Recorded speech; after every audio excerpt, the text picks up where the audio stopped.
Joignez confinés. Spectacle annulé. Culture, solidarité, pour vous désennuyer.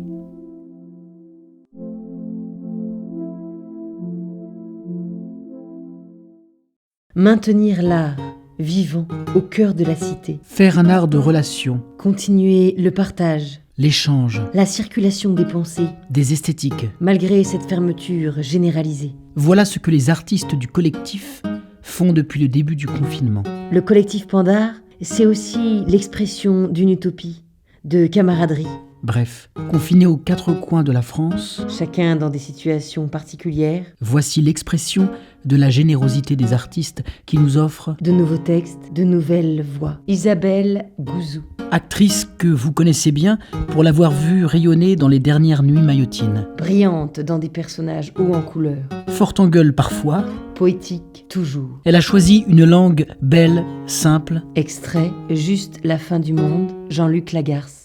Tu étais à peine arrivé. Je t'ai vu. Tu étais à peine arrivé, tu pensais déjà que tu avais commis une erreur et tu aurais voulu aussitôt repartir. Ne me dis rien. Ne me dis pas le contraire. Ils auront peur. C'est la peur, là aussi. Ils auront peur du peu de temps et ils s'y prendront maladroitement. Et cela sera mal dit ou dit trop vite, d'une manière trop abrupte, ce qui revient au même. Et brutalement encore, car ils sont brutaux, l'ont toujours été et ne cessent de le devenir. Et durs aussi, c'est leur manière, et tu ne comprendras pas. Je sais comment cela se passera et c'est toujours passé. Tu répondras à peine 2 ou 3 mots. Et tu resteras calme comme tu as appris à l'être par toi-même. Ce n'est pas moi ou ton père encore moins, ce n'est pas nous qui t'avons appris cette façon si habile et détestable d'être paisible en toutes circonstances.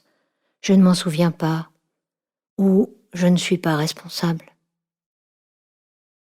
Tu répondras à peine 2 ou 3 mots, ou tu souriras, la même chose, tu leur souriras, et ils ne se souviendront plus tard, ensuite, par la suite, le soir en s'endormant, ils ne se souviendront que de ce sourire. C'est la seule réponse qu'ils voudront garder de toi. Et c'est ce sourire qu'ils ressasseront et ressasseront encore. Rien ne sera changé, bien au contraire. Et ce sourire aura aggravé les choses entre vous.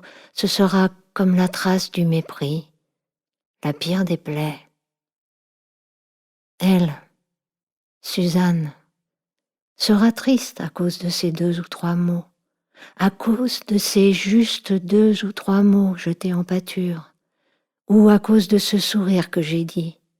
Et à cause de ce sourire ou de ces justes 2 ou 3 mots, Antoine sera plus dur encore, et plus brutal, lorsqu'il devra parler de toi, ou silencieux et refusant d'ouvrir la bouche, ce qui sera plus mal encore. Suzanne voudrait partir. Elle l'a déjà dit peut-être.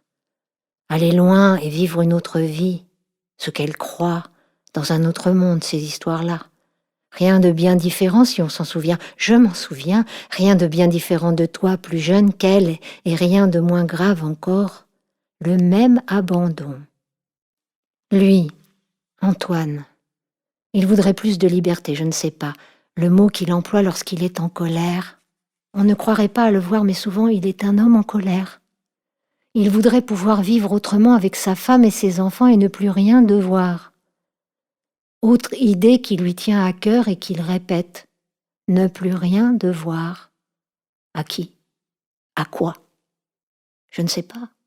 C'est une phrase qu'il dit parfois, de temps à autre, ne plus rien devoir. Bon, je l'écoute. Tout ça et rien de plus.